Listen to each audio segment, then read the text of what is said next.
है कि 2005 में जो हमारी सरकार बनी उसके पूर्व बिहार में ट्रेनिंग स्कूल बंद पड़े थे। विद्यालय खोलने की कोई भी कार्य योजना पर काम नहीं किया सकता था। तो पंचायत नगर निकाय नियमावली बना करके सरकार ने उम्र सीमा को शिथिल कर करके शिक्षकों की नियुक्ति करके एक शैक्षणिक माहौल बनाया। उसके बाद कालचक्र के दौर में ट्रेनिंग स्कूल खुले, उसमें भर्तियां हुई, फिर बच्चे पढ़ने लगे, फिर उससे पास आउट हुए।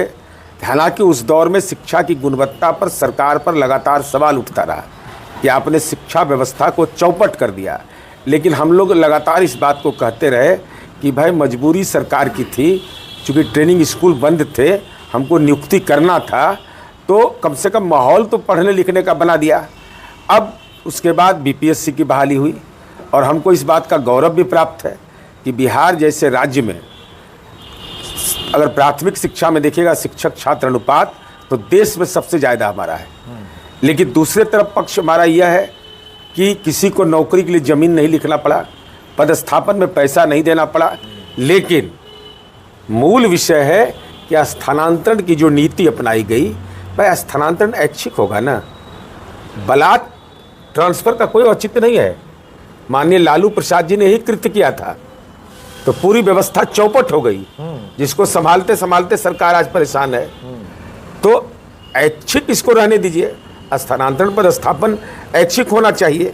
अब आपने जो खुद की अधिसूचना है सरकार की, हमारा कोई व्यक्तिगत नजरिया नहीं है, अधिसूचना संख्या 2400 दिनांक 6/12/2023 में कहीं भी अनुमंडल का जिक्र नहीं है।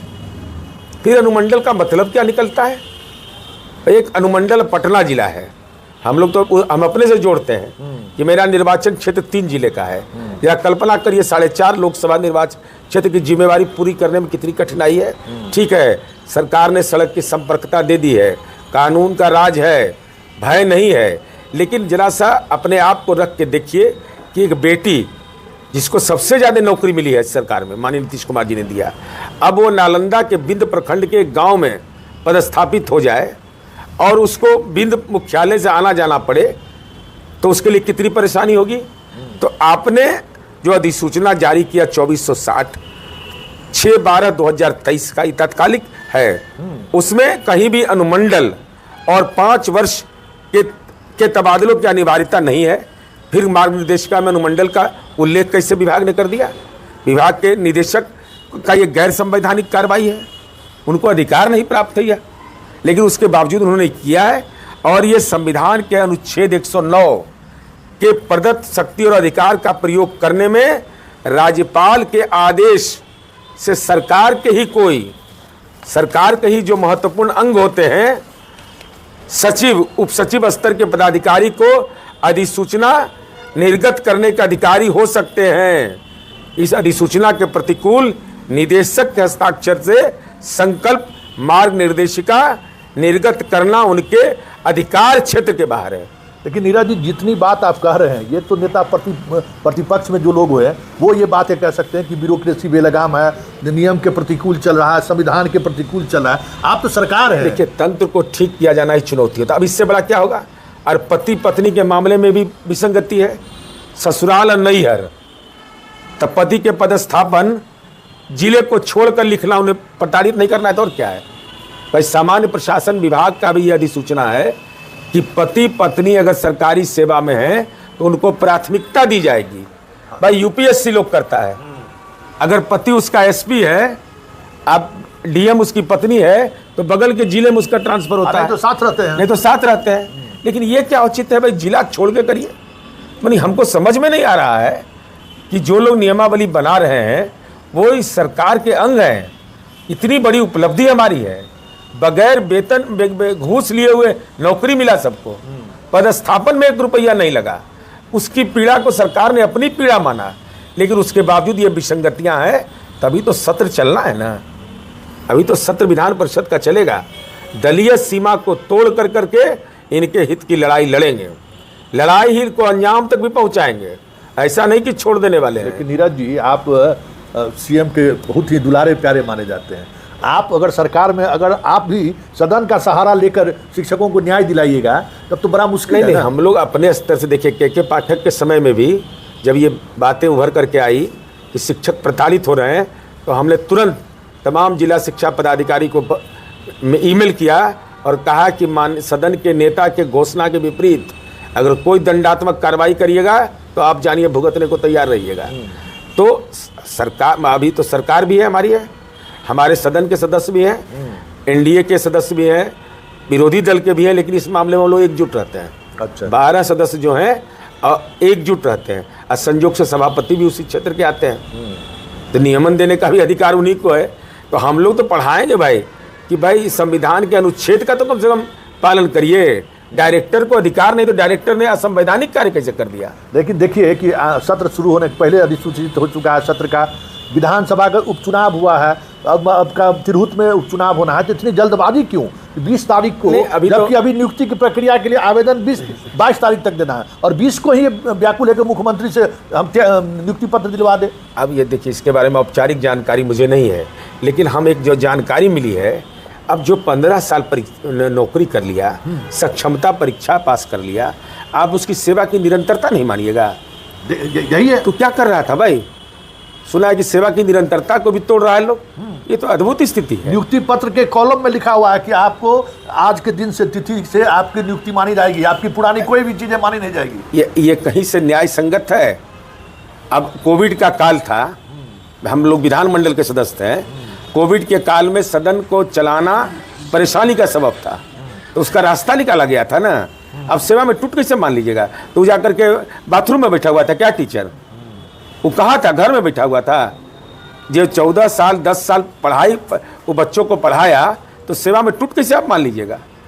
कोई भी अवसर अगर देता है तो उसके पदोन्नति का अवसर देता है कि पदान्नत आप कर दीजिएगा। नहीं, मुख्यमंत्री तो गांधी मैदान से यही घोषणा किए थे कि हम सब तमाम नियोजित शिक्षकों को राज्यकर्मी का दर्जा दे रहे हैं। बिल्कुल। लेकिन अब जब नोटिफिकेशन हो रहा था करा कि राज्यकर्मी का दर्जा देंगे तो पुरानी सारी सेवाएं आपकी समाप्त। नहीं, ऐसा कैसे हो जाएगा?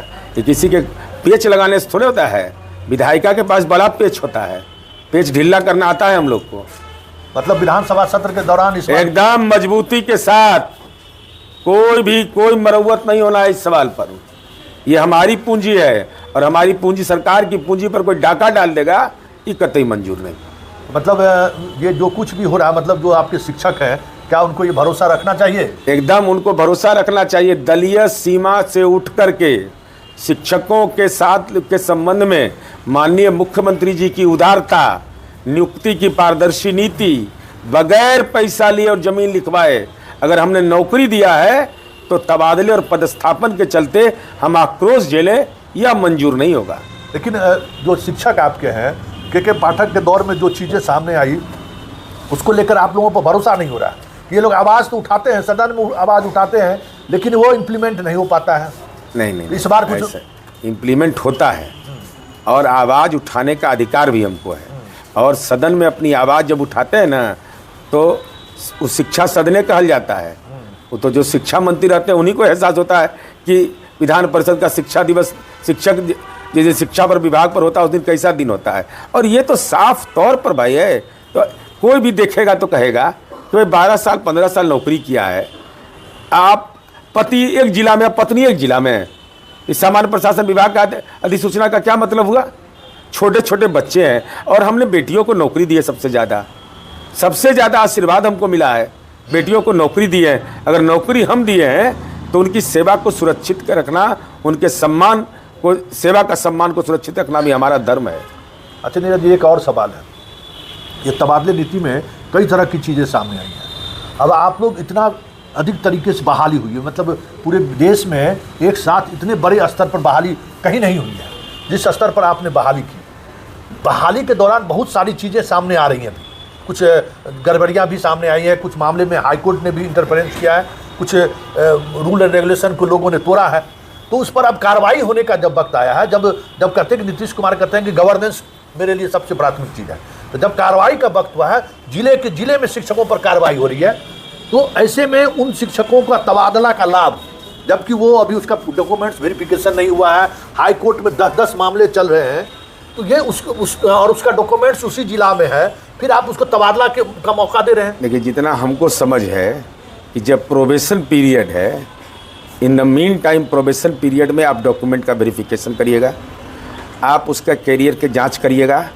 अगर उसका आप ट्रांसफ़र कर दीजिएगा वहाँ से, तो फिर नया यूनिट वो चला गया, तो फिर ये जांच की प्रक्रिया प्रभावित होगी जो गड़बड़ किया है। तो प्रोबेशन के पीरियड में यह नहीं है कि बीपीएससी परीक्षा देने के पहले कोई डॉक्यूमेंट वेरिफिकेशन होता है। कहीं भी नियम है कि सेवा में आने के बाद, तो अगर मान लीजिए पटना जिला में वह है और पटना जिला में प्रोबेशन पीरियड में डॉक्यूमेंट वेरिफिकेशन का कार्रवाई चल रहा है, इसी बीच में आप ट्रांसफ़र कर दिया कैमूर, तब तो फिर मामला गया कैमूर, तब फिर 6 महीना लटका हो, 6 महीना में कोई न्यायालय जाएगा, कोई विभाग जाएगा, तो ये तो बिल्कुल गलत है। प्रोबेशन पीरियड में आप अगर ट्रांसफ़र कर रहे हैं बगैर डॉक्यूमेंट के वेरिफिकेशन के, अगर पुष्टि हो जाए तो आप ट्रांसफ़र कर दीजिए, सही है। अगर वो डॉक्यूमेंट वेरिफिकेशन हो रहा है, उस बीच में अगर ट्रांसफ़र कर रहे हैं, तो दाल में कुछ काला है। अभी देखिए, हाई कोर्ट ने आप ही देखिए कितनी बड़ी बात हुई है, आप महिलाओं को आरक्षण दिए हैं, अपने स्टेट की महिलाओं को, आप अपने स्टेट के दिव्यांगों को आरक्षण दिया है, और जो परीक्षा का रिजल्ट सामने आया उसमें यूपी की महिलाएं और दिव्यांग को लाभ दे दिया आयोग ने। गलत उस मामले में हाई कोर्ट का जजमेंट आया है, हाई कोर्ट का जजमेंट आया कि ये सरकार के नियम के साथ विपरीत है, और जब अभी हटाने का प्रोसेस शुरू हुआ है सभी जिलों में, 2-4 जिलों में जो है सो अब हटना शुरू हुआ। ऐसे 13-14 हज़ार शिक्षक शिक्षिका है, और अभी बताइए कि अगर उसका ट्रांसफ़र आप कर देते हैं तो फिर तो उसका डॉक्यूमेंट्स वहीं रह गया, वेरिफिकेशन तो उसका हुआ नहीं कि वो गलत लाभ लिया है आरक्षण का कि सही लाभ लिया है। फिर होगा तो 2 साल लगेगा, दूसरे जिला में चला जाएगा तो मामला।